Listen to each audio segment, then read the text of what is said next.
Howdy, and welcome back to Celebrating Vintage Model Kits. Today we're going to be looking at another 50s Lindberg kit. This is the 1955 Lindberg Junkers Ju-88. It's kit number 54598, and it's in 1/64 scale. We've got some box art done by Ray Gadke. The Ju-88 originated as part of a 1934 RLM requirement for a Schnellbomber, which is German for a fast bomber.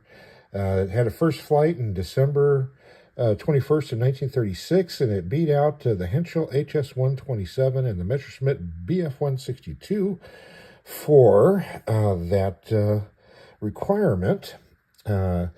Late 37, they were ordered to develop it into a heavy dive bomber, which meant going back and strengthening a lot of things, adding dive brakes, a pullout system, an automatic pullout system for it, and dive bombing was a big deal for the Germans since they were very tactically oriented in their Air Force. And it didn't work out so well. It put a lot of stress on the aircraft, so they ended up deleting it from later versions. But initially it was designed as a dive bomber, and it had some success in the early battles in France and also in Norway, I believe. It was utilized as a dive bomber as well. So there was a lot of other technical problems in the development of the aircraft, which caused significant delay into service. So even though you had the first flight in 36, it really didn't start entering service until just as the war was starting. So the first kind of test squadron of 12 aircraft was put together to participate at the tail end of the Polish campaign. Then it did engage a little bit more in the Norwegian campaign, and then by the Battle of Britain, there were quite a few squadrons of them. But for some reason, they seemed to suffer a much higher casualty rate, attrition rate, than the other mainstays, the Dornier 17 and the HE-111. During the Battle of Britain, total losses for the Junkers was 303, as opposed to the Dornier 17s, which lost 132, and the HE-111s, which lost 252. So definitely a much higher loss rate than the others. So the Junkers was a very versatile aircraft. It was utilized for a lot of different roles. It was used for tactical bombing, the dive bombing, as we mentioned. It could also be used as a torpedo bomber. Later versions were also set up to be night fighters. So it was a fairly competent night fighter, and also a heavy day fighter as well.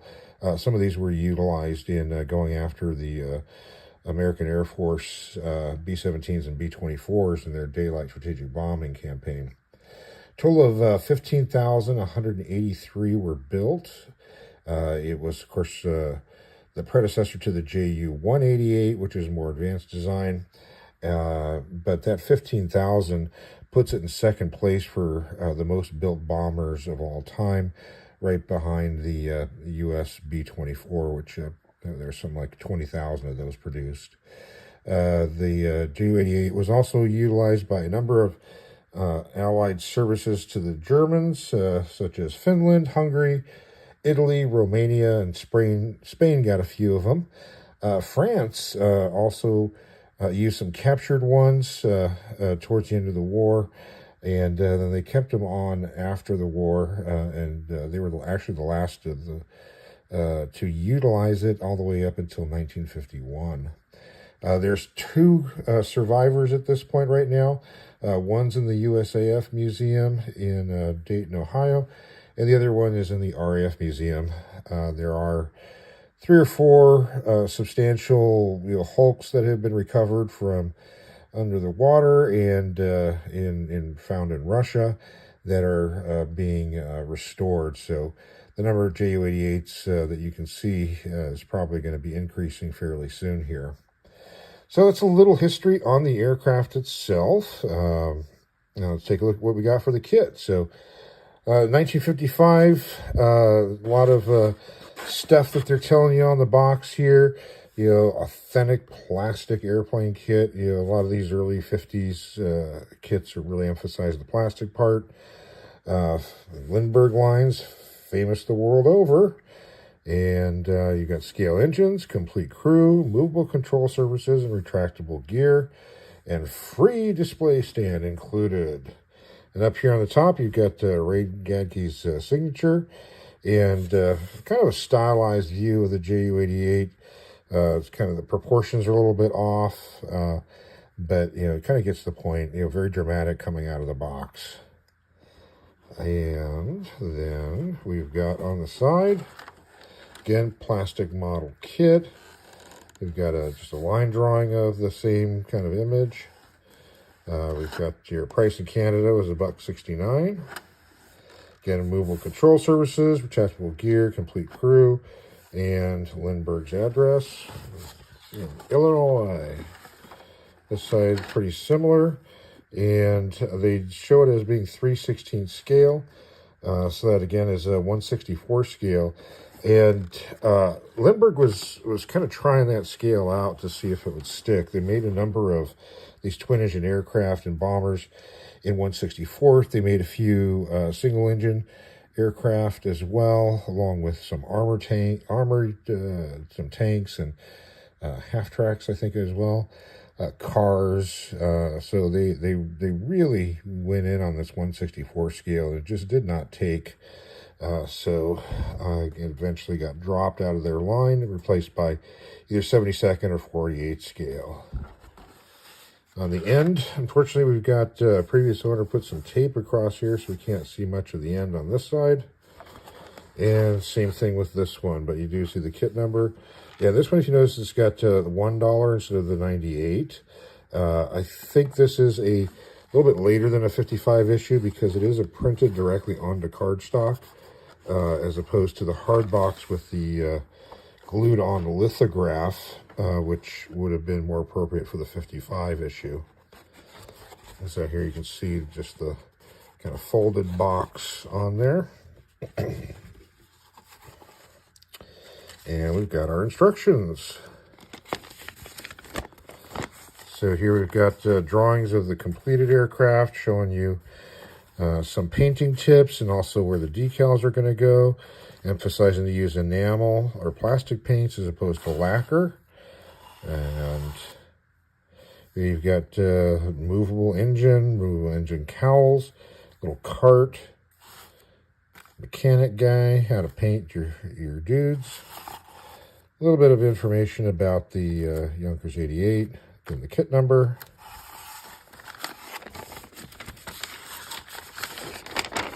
And we've got it broken up into steps. Some assembly suggestions. Be sure to use your paints or your glue sparingly. So we got a little bit of cockpit detail going here with a seat and a control column and instrument panel. You put that on the inside there. Your fuselage. Looks like we got a retractable tail wheel. Then here's some of the greenhouse stuff. This is supposedly of an A5 model, which still retained the single upper rear gun. The A4 went to a twin gun, but even though the A4 is a lower number, the A5 actually went into production before the A4.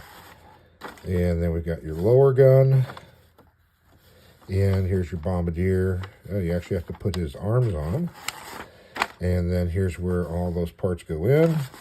Assembly of the tail, including movable control surfaces, movable rudder. And be sure to use Lindbergh cement for best results. And we've got our wing assembly with ailerons. And here's part of the nacelle. Our landing gear here, and it looks like it's just pressing on the wheel so you don't have to heat up a knife to melt the axle.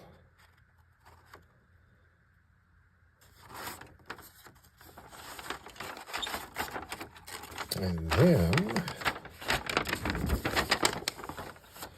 right here we've got putting on the nacelle, your retractable gear. You've got gear doors that will move. And the external bomb racks. Assembly of the engine. So we've got some detail to the engine, which is pretty impressive for 1955. And then the coverings for the engine, the cowlings. Some of you may or may not know, but even though the Ju-88 looks like it's got radial engines, it's actually inline engines. They're Jumo 211 engines that have annular radiators around it. So it gives it the appearance of a radial, but it's actually an inline. The same kind of setup was then used on the FW190 Door 9, the D9, and the TA152s. And then final assembly, getting your wings on, and then here's your stand. So one thing I do notice on here that looks like the gear, when it's retracting, is incorrect. The gear rotated kind of like on a P40 or a Hellcat, where it the wheel actually turned flat and went up against the bottom of the wing as it went up. So they must not have been able to figure out how to do that, so they've just got it kind of going in there normal. So that may have caused the rear of these nacelles to have to be bulged out as opposed to more of the accurate shape, maybe. So just a little something interesting. So we have that. And here we got our decals. They're still in fairly good shape. A little yellow. Probably sit these in the sun and they'd come out pretty good. This particular coating here, German aircraft are really hard to figure out sometimes. And I've read both things, that this could be just the factory coating or it could possibly be the squadron coating. But I could not find any photographic evidence of this particular aircraft. There is one that was close to it. It was NFKQ, which was one of the prototypes.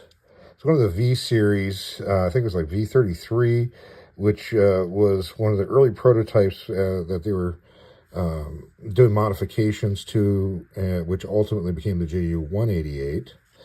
But then on here, then they've got these little squadron insignias here. And when you look at the box cover here, it appears to be a black umbrella with a target on it. And that is the squadron insignia for one KG-30, which took part in Norway and also the Battle of Britain. The umbrella was kind of the Germans' symbol for the British. I guess because a lot of Brits carry umbrellas, or Chamberlain, I think, had an umbrella, so that was kind of a symbol of the British for them. So the coating that I was able to see on some of these 1 KG-30 aircraft does not match up with this NP either. So yeah, not sure how accurate this is. Somebody who's more familiar with how the Germans do their coating on their bombers, especially, definitely let us know in the comments section if you've got some more information as to if this is really accurate or not. And so I will show you a few pictures of aircraft from 1 KG-30. So we'll take a look at those real quick here.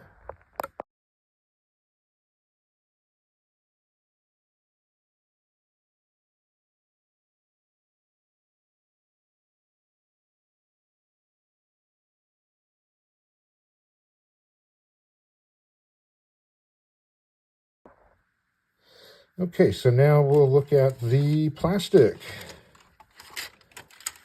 So we've got our fuselage halves here, and we've got some fairly fine rivets and raised panel lining. A little bit more riveting near the nose.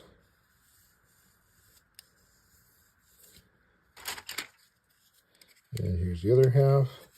Really nothing on the inside. We got a nice big Lindberg line logo on the inside there. Making sure you know who made this kit. And let's take a look at their fit. Not too bad.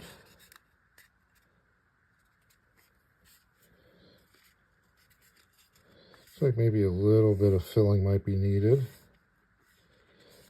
Smooth out a few of these here, but not too shabby. There's our fuselage. And look at our wings. Here's our upper wings. We do have some sinkholes right here, which kind of match up to where these pins are for landing gear. There's also one out here for the locator pin here.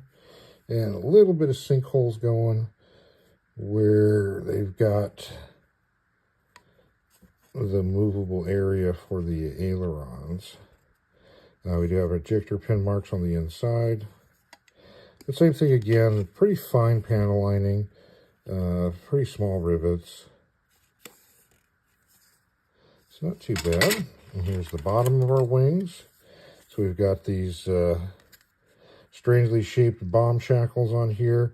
We've got lines basically representing where the dive brakes were, and fairly large area for the engine nacelle, which I think may be a little exaggerated. So that's our undersurfaces. On this tree here, we've got our Jumo 211 engine, or at least half of it.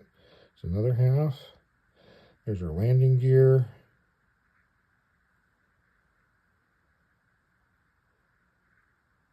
Here's our crew. Pretty nice little detail on these guys. Not bad. Cylinder heads, engine mount. There's our gear doors. Let's see what we got on this one. We've got some more cylinder heads. We've got the Ju-88 badge to go on the base. And I guess that's part of an aileron, maybe. Some more cylinder heads. And a ground crewman.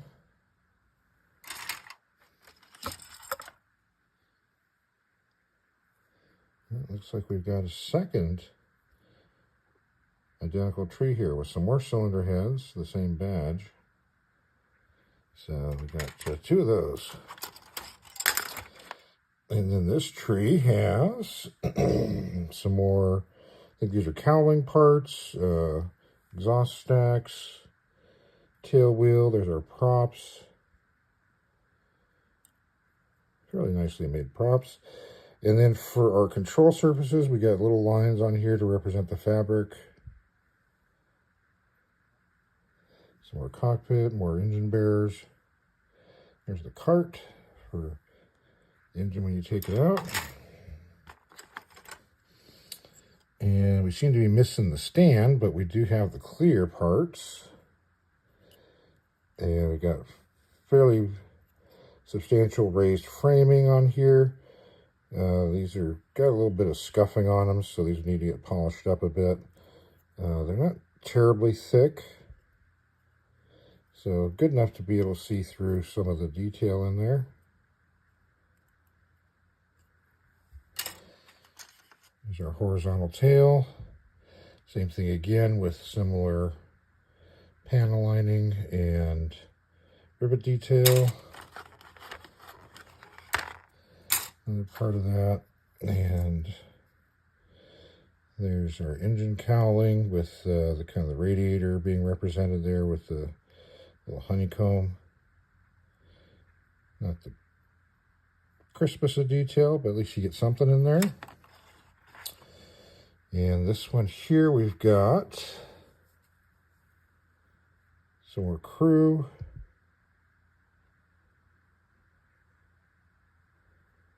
And some more engine parts.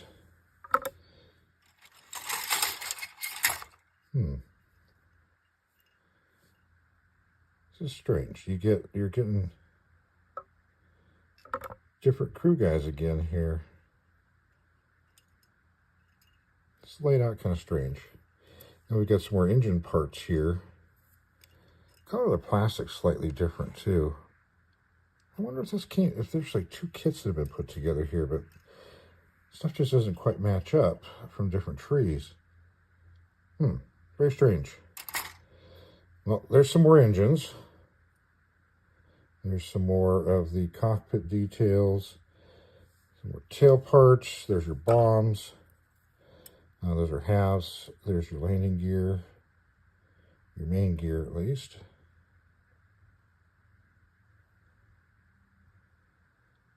Kind of strange. Okay, and what do we got left? We got a pilot seat, part of an aileron, and then some exhaust manifolds there. So, there you go. I think this is a complete kit. Looks like it. Maybe some extra parts. Not quite sure.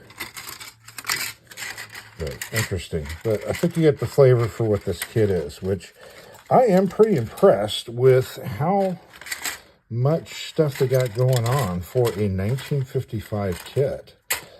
Yeah, I think this boxing may have been a little bit later, but these are the 55 molds. So they did issue it a couple of times, not a lot, especially considering Lindberg, he reissued a lot of stuff, a lot of their stuff over and over again. But so you had this 55 issue, then in 59, they did an end opening box as part of this series that they tried called Cellovisions, which are kind of precursors to the Matchbox kits in that they had these large areas that was cut out of the box that had clear cellophane there that you'd be able to see inside to see the plastic. So again, trying to promote this is a plastic kit. So they did that. They did not last very long because those windows would get pushed in very easily and parts could get lost. So that was a very short-lived thing. Then they did another side opening box without the Cellovision cutout. And then nothing until 75. They went to their 70s white box style, still with the same artwork, but the whole background is now just plain white, revised lettering and everything. In 88, there was a photo box version that got new decals for like a North Africa paint scheme. And then in 07, another photo box, different photo, but again, similar North Africa scheme that was on it. And that was it. So not a lot of production on this, it appears.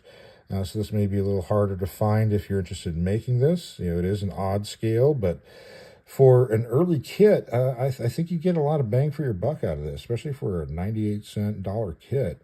You get a lot of kit for your money here. So that's all there is for this one. If you've built one of these, tell us about it. And of course, you got one sitting on your shelf. Take a picture of it, send it in for our next viewer build video. We're putting that together right now, so that'll be coming out pretty soon here. So if you got some stuff you want to send in, definitely get it in pretty soon, and we'll include it with the next video. Well, that's all for today, and thanks for watching, and have yourself a great rest of your day.